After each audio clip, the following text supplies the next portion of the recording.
The number you have reached, 911, has been changed to a non-published number. Okay, today's date is August 18, 2011. The time is now 10:17 hours. Person present are Detective Peter White, badge number 4932 with the Arizona Department of Public Safety Special Investigations Unit. Also present is Detective Jeff Brown, badge number 4878 with the Special Investigations Unit of DPS, and Officer James Kemp of the Quartzsite Police Department. The location of the interview is the Quartzsite Magistrate's Office located at 465 North Plymouth Avenue in Quartzsite, Arizona. This is a criminal interview pertaining to criminal allegations made against Jeff Gilbert while Chief of the Quartzsite Police Department. The report number is 2011-027-462. And if you could give me your full name. My full name is James Charles Kemp, K-E-M-P. Okay. And your age? Yeah, I'm 42 for 2 more days. Okay, and if you could give me a physical description. I am 6 foot tall. I am 185 pounds. I am blue eyes and brown hair. Okay, and your occupation? I'm a detective for the La Paz County Task Force. Okay, and your employer? It's the Quartzsite Police Department. And if you could give me a business address? It's 305 North Plymouth Avenue. And a business phone? Is 928-927-4644. And how long have you worked for the Quartzsite Police Department? Approximately in November, I'll have been here 6 years. And what's your current rank? Detective.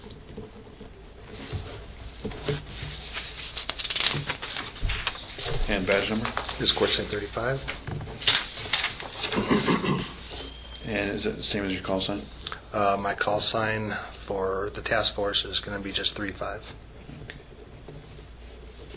And who's your current supervisor? That would have been Lieutenant Floring. How do you spell that? F-L-O-R-I-N-G. And is he with the... He's with the task force. Is he a La Paz County Sheriff? No, he is Parker PD.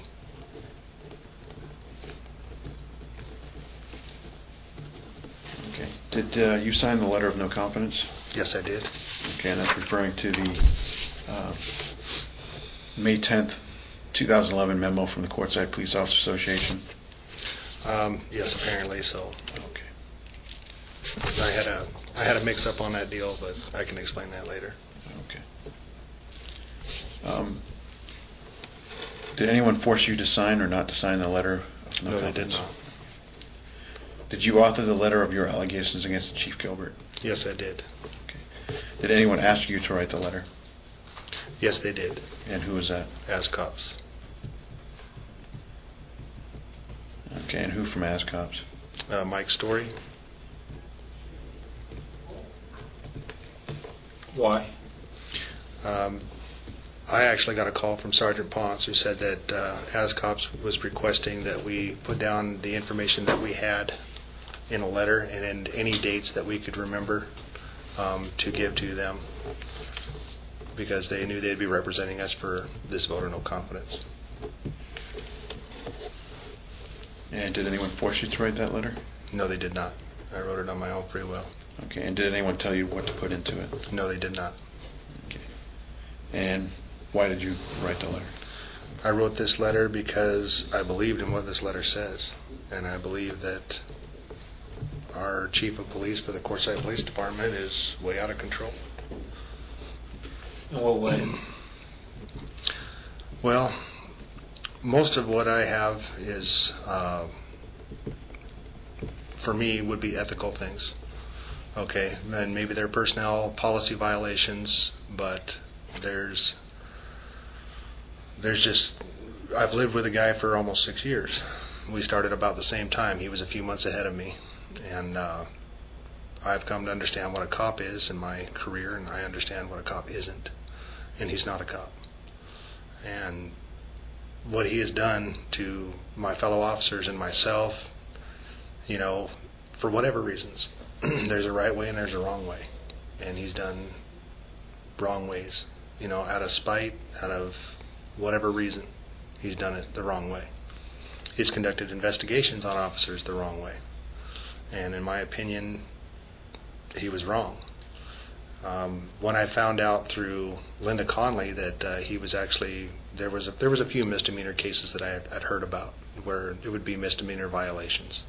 Against the citizens of? Against citizens of Quartzsite. I knew about those, and I know from my years of working for Chief Gilbert what kind of person he is, what his motivations for doing what he did. And I don't care how he puts the spin on the story, we know. And it's still wrong, and he still committed a crime. And even still, nobody was really interested in that. But when I found out that there was felony violations, and at that point, that was really disturbing to me. But at the time this happened, when I wrote this letter, I had just been informed of that. When we took that letter to ASPOST, I was not informed of that. I went there because I went to a training class with Officer Villafana to learn how to be an FTO. And they took us into an ethics hearing for the ASPOST, had a hearing for several officers. During that hearing, I listened to two officers who lost their job only because they did not report what they knew to be violations by senior officers. And I looked at Villafana and I said, that's not going to happen to me. So I stayed after the training was over. I talked to one of the instructors, and he instructed me, you need to come down here and talk to these guys. So Do you remember the instructor's name? I do not, but I'm sure I have it on paperwork somewhere. Okay. It would have been, and they'd have the dates on my, it'd probably be the guy that signed my certificate that I've attended that class. So I called up my sergeant, which at the time was Sergeant Ponce, and I told him, look, I just talked to this guy, and this is what he's telling us, or this is what he told me. And I said, hey, what do you think? Should we come down here and talk to him? And he goes, and everyone's afraid, and I understood that. And I Of said, the chief? Of the chief, of retaliation. We had retaliation before, from the last time DPS did an investigation. So we were afraid. But I told him, well, as far as it goes, all we have to do is go down there and report it. If they choose not to do anything with it, and we can tell them, look, we don't want retaliation. We just want to report it. We want it documented that we reported it. So. And that basically covers you for reporting what you knew. Yes, that was the whole plan of ever going to ASPOST in the first place. The 4-page letter that was there that I signed this document alleging to. I had not seen that document when I went. Okay, it was read by another officer that went with me. 4 of us went together, which surprised me because I told Ponce if nobody went with me, I was going by myself. And at this time, our department was still divided between 2 crews, and we did not trust anybody on the other crew, with reason. So what 3 officers went with you? Officer Rodriguez, Officer Frakes, and Officer Villafana, I believe. No, I'm sorry. It was Officer Dominguez, not Villafana. Okay. I knew Eddie would go with me. Eddie and me have been partners in the sheriff's office before we came here to Quartzsite. He started Quartzsite 2 weeks before I did, just through the hiring process. And when I got on here, we resumed as partners. And so I have worked with that officer for almost 9 years, or 8 years. He started at the sheriff's office after I did. So I knew from working with him, the kind of officer he was, that if I told him I'm going to go, that he would go with me. At the time, I thought he would be the only officer that would go. So you knew he had your back? I knew he did. Before we got a chance to organize this, and we told Sergeant Ponce we're going with or without you. And Sergeant Ponce is a friend of mine, but he was free. So he said, okay, well, let me just think. Let's make sure we have all our ducks in a row before we go down there. And I said, there's no ducks in a row. We're going down there. We're going to tell them what we know. They'll take a report. We'll leave. So before we got to that point, we went to a training class at the fire department for CPR, and we were approached at that time. I was actually called over by Dominguez, and he said, hey, you got to listen to these guys. And it was the other crew, which was Officer Rubalcaba, Officer Rodriguez, Officer Villafana, I already believed would have stood with us anyway. But these officers were very supportive of the chief throughout the entire thing. Then they had assisted him in several shady things, and so we had no trust of them. So when they came to us and said, look, if you guys are going to AZPOS, we want to go with you. I said, okay, and it was still really hard to trust because it was like, are we being set up? What's going on? They said, no, we have our own little thing prepared. We're ready to go. I said, okay. I called Ponce. We made a date, and we went. So myself, Rodriguez, Frakes, and Dominguez.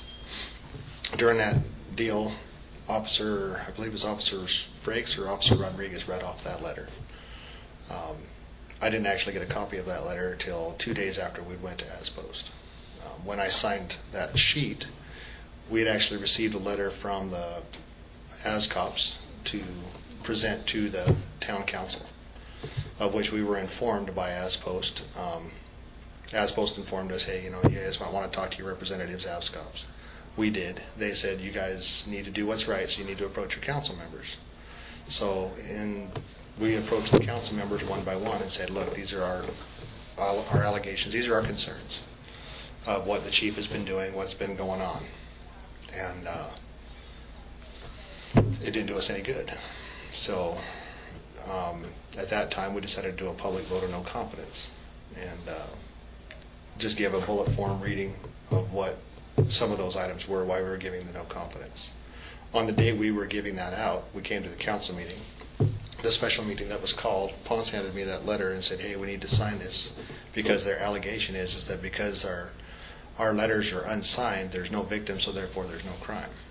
I said, okay. And who came and said that? Sergeant Ponce. Okay, and who instructed him to get all the signatures? AZCOPS? Actually, Alex Taft. Okay. Alex Taft made a statement. The town manager. The town manager stated, you know what, we got a document from these officers, but there's no signatures on them, so if we don't have any victims, we don't have anything to investigate. That was her reason for not investigating anything of the allegations we brought forward to the council. So we signed that. And at that time, I thought we were signing the bullet form of what AZCOPS did. But after I read it and realized what the date was, it actually alludes to the 4-page letter that we took to AZPOS, what some of the officers took to AZPOS.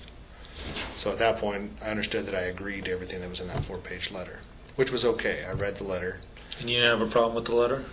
There was a few items in there that I knew had already been somewhat settled through a previous investigation that I didn't think were a very big deal. But the officers that went with me, like Rodriguez, didn't know because they weren't with us at the time when we were investigated on the last time. So we said, okay. And I didn't read it. But after I read it, there's still some things in there that I agree with. There was one salient point, which is what they're trying to fire me on now. But I'll still stand by it. And because what is that point? That point is the, which was at the time, it's never been a big deal to me, but everybody seems to want to make it a big deal, was that the chief takes sick and vacation time and he doesn't report it. So there was one year when he spent a lot of time gone, and he was gone to Florida. He was here. His wife was sick. He was doing all this kind of stuff. Ponce was kept asking for the deal. He didn't get it, and it came out to be, he doesn't report any of this stuff.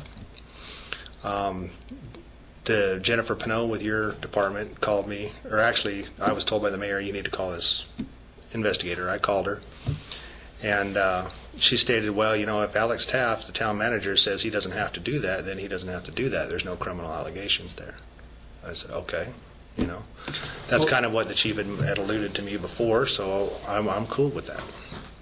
The problem I had was that in 2010, he then gets a bonus check for 40 hours of sick pay, because he never used any sick pay supposedly during the year, but he gets a bonus check. So as an exempt employee, is how they were describing it, who wasn't allowed, or who is not required to turn in any paperwork to show that he took sick time and took vacation time, even though he did during the year, he still is eligible to take a 40-hour free paycheck, basically. And for me, that's ethically wrong. So I left it. I said, you know what, I'll stand by that statement, because when we turned that in, and we turned it into AZPOS, we didn't turn it in as a criminal violation. We turned it as an ethical violation. So I said, I'll still stand by that.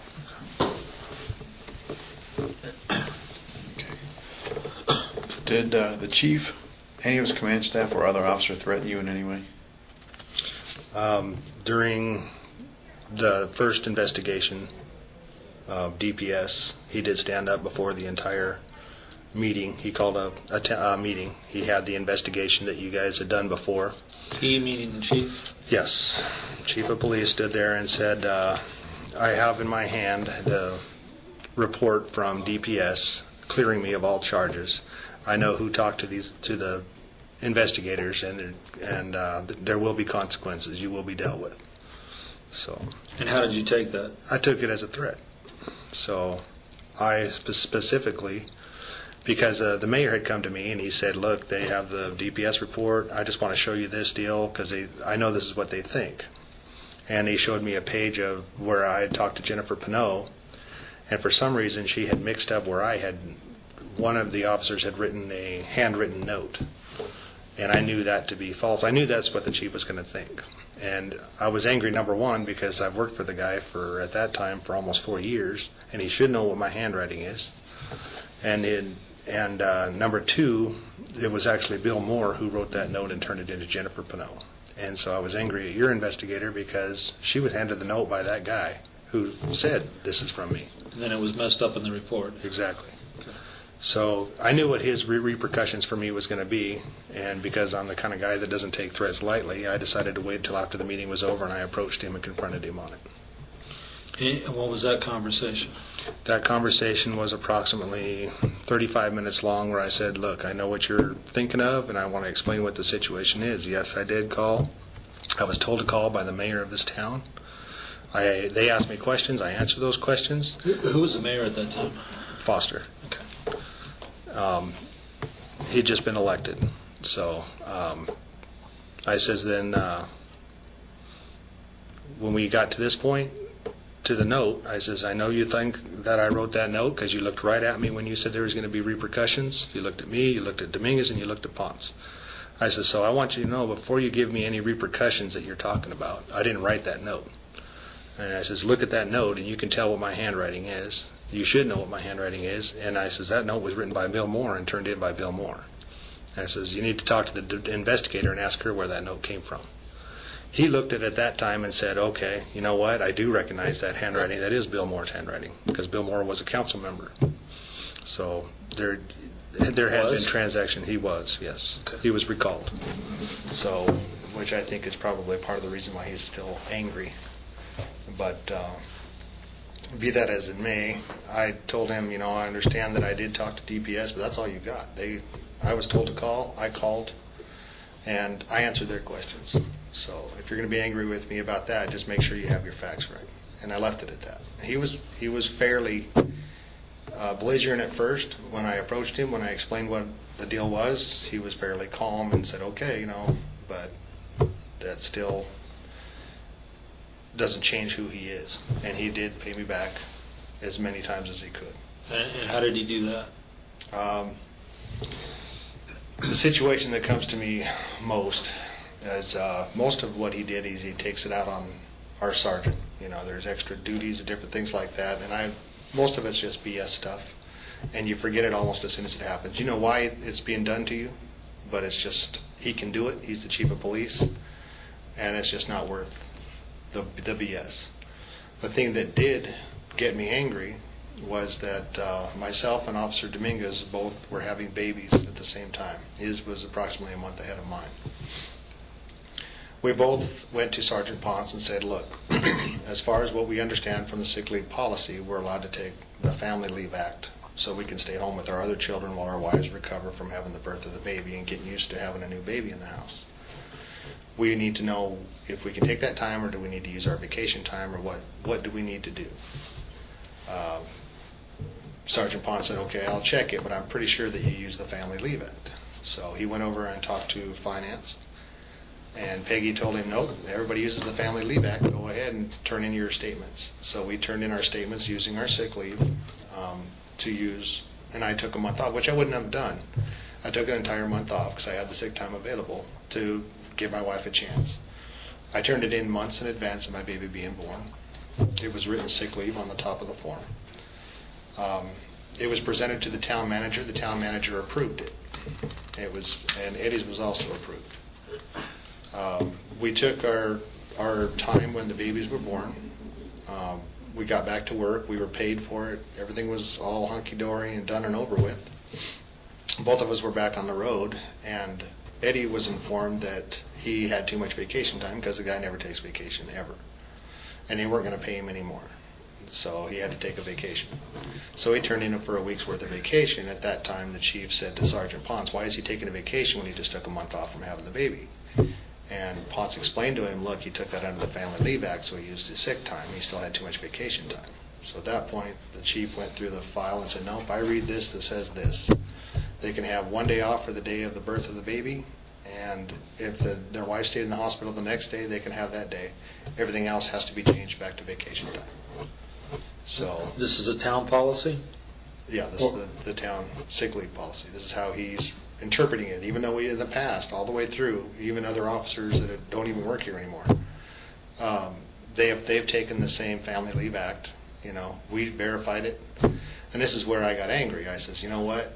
In good faith, we went to you, we checked it out, through my sergeant, and you're telling me that now he's telling me I got to take all my vacation time away, instead of my sick time, so that I can't take a vacation this year. He goes, "Yep, that's what the deal is." He says, "It's this way." So I said, "Okay." He goes, "Well, what can we do?" He goes, "Well, you can write a memo to Alex Taft and ask to meet with her and see if maybe she'll resolve it." Because I was upset because, number one, in good faith, we went to my sergeant, he went to finance. And your sergeant was the Ponce town at the manager. time? Yeah, the town manager approved it. Her signature was on the paper. So we sent a memo out. We got a memo back that stated that the town manager had not been aware of what she was signing, and that's why she signed it. Because I have the original form. Actually, Ponce has it with the ASCOP's paperwork. And you can see where her signature is now whited out when they sent it back to ask me to write a new one, taking my vacation time away. So Ponce has the original request for leave? Yep. And you can see where her signature has been whited out on the form. I don't know if the chief did it. I don't know if she did it. But he went in there and argued with her, which Ponce overheard him arguing with her for an hour, because she was under the same impression. If you're having a baby, you can take the Family Leave Act to do so. He changed it. And this was just in retaliation against us. It's just a never-ending thing. He's a spiteful little man, and he never forgets, and he just goes after you in any little way he can. You have that copy, Pete?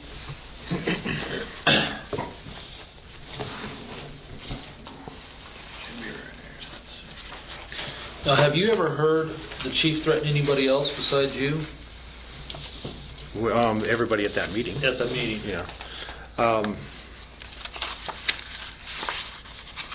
You know what? No, I can't say positively that I can. Yes, that's her signature right there. That basically you can't read? It looks like it's been whited out? Yeah, you can read it fine on the original copy. You can see it just fine, that it says Alex Taft. You can't see it here in this copy really good, but in the original, you can. Now, You did can anyone read it. ever question her as to if she whited it out, or? Nope. Because when we requested to have a meeting with her, we got a memo back from the chief stating your request is denied. This is the determination that I've made. End of You're story? End of story. What's the policy? I mean, obviously you have to go to your supervisor for leave requests, is that correct? That's true. And then if you want to use FMLA, He checked with finance. which is within policy. Yes. Does Finance told him go ahead and turn in the leave request, which is that form. Mm-hmm. I turn in a leave request. They present it to the town manager. If the town manager doesn't agree, then they don't sign it. Okay, and obviously you have to have your supervisor's signature on there prior to going to the town manager. Exactly. All right. So he signed it because he checked with Peggy, and she said, yep, that's what you do, which is our finance department. That's what everyone's always done. So he signed it. He turned it in. Peggy took it to the town manager, and she signed it. And pretty much it's a done deal at that point. Exactly. And then we were paid for it. It came out of our pay stubs. I was back to work. This is like a month or so after the fact, after I've already been paid for the sick leave. The sick leave's already been taken. It's over. It's done. And I mean, it was quite a time after there that they told us they were taking our vacation time away. During your time of employment with Quartzsite PD, has the chief, has your supervisor ever had to go to the chief to okay requested leave? No. I've been here for 6 years. Every leave that I've ever come in and I've ever seen back, I've never had to see a chief signature on it, only Ponce's. And the town manager? And the town managers. Okay. It does not have to be approved by the chief. Now, once this incident occurred, has that policy changed? Does everything have to go through the chief now, or is it still the way it used to be? I have no idea, because our policy changes on a daily deal, just depending on what the chief is going through at the time. Written policy, or? If you've ever seen our policy book, I mean, I get a new policy, our new written policy thing. It was like once a month we're getting a new policy thing. Okay, and it's written? So it's written. It's documented? It's documented stuff. And everyone on the department is required to review it? Yes. And we do. Some of it applies to us, some of it applies to the politics of the town. It gets really, really old. I cannot tell you that I can remember what the new policy is, except that as far as I go, that no one can no longer use sick leave for a baby leave. You have to use your vacation time. You can only use the day that your wife was in the hospital having the baby, and if she spent any time in the hospital after that time. After she was released from the hospital, we're required to take vacation time. Now, I know you said Sergeant Ponce has the original leave request. Where do the originals normally go? The original would have been held by the town manager. It goes to the town hall, so someone who keeps records over there. So basically, but it was brought back to me, put in my box, and stated with a note attached saying you will take these dates and you will fix these to take vacation time instead of sick time. That's the only reason I got that back. Okay. So if we were to go to the finance record department or the town manager record department, no, that original is not going to be in there? Not now, because I have it. They gave it back to me to turn in a vacation time one instead. So you have it, or Sergeant Ponce has it? Well, I gave it to Sergeant Ponce when all this investigation stuff started. Okay, so then we would have to request it from Sergeant Ponce for the original. Which he probably turned it into ASCOPS or someone else. Okay, so at that time. For the administrative... It's there, but somebody has it, yeah. All right, so at least you know where the original should be now. Yes. One of our lawyers has it. Okay. Either so that's the Snyder and actual Autry, whited out copy with the actual whiteout on it. With the actual whiteout on it. And you can actually see the whiteout. You can see the name right through the whiteout. Okay, is it tape whiteout, or is it it's the paint? I think it's the paint. I can't remember. Okay. It's the painted one because you can see the name through it. It's Okay. not the tape. All right. The tape actually covers the stuff up. So, yeah, that's what the little scribble on you can see even on your copy is. That's her signature next to that deal. And you have no idea who whited it out? No. I was told that she didn't know what she was signing. That was her excuse to us. But obviously the document has been changed. Yeah, and it says right on the top of the document. I think if you look, I think it says sick leave right on the top of the document, doesn't it? It says baby leave. Yeah. So it was perfectly clear when we turned it in. As far as what she was signing? Yeah. I mean, she signs these not all the time, but, throughout the course of the year. Through at least 4 of the years I've worked here. She's turned every vacation, every sick leave thing that I've turned in. That might be the one that I had to redo. Yes, this is the new one that I had to redo. This is the copy they're going to have. In the finance, or wherever it's being held in town hall? Yes. And it doesn't have any signatures on it? No. So this is the kind of crap we deal with, and it may not seem like a very big deal, but when it's this stuff over and over and over again, all adds up. It adds up. Okay. So getting back to threats towards other employees, you have no direct knowledge of threats to other employees other than what was said in your meeting with the chief after the first DPS investigation? For the 5 years that I've worked here, before I was put over onto La Paz County Task Force, I requested and received permission to work graveyards only. So I usually come in after the chief is gone. Now I hear every single story that these other officers tell me that work during the day. I hear from my sergeant what has happened during the day. He fills me in. Which sergeant are Ponce, you referring to? Sergeant Ponce. He's been my only sergeant. From Eddie, who I trust like a brother. He tells me what he knows. Other officers tell me what they've got going on, and it's just, you put together what's actually happening, and you get angry. But the chief has never had anything to direct against me, so he's never had anything. I mean, like Yeomans and Alex and some of these guys, I mean, he can just pull up something and say, you know what, this is the only place you're ever going to work, so you're going to do what I say. He doesn't have that on me. In the whole time I've worked here, I've never had a single write-up in my file ever.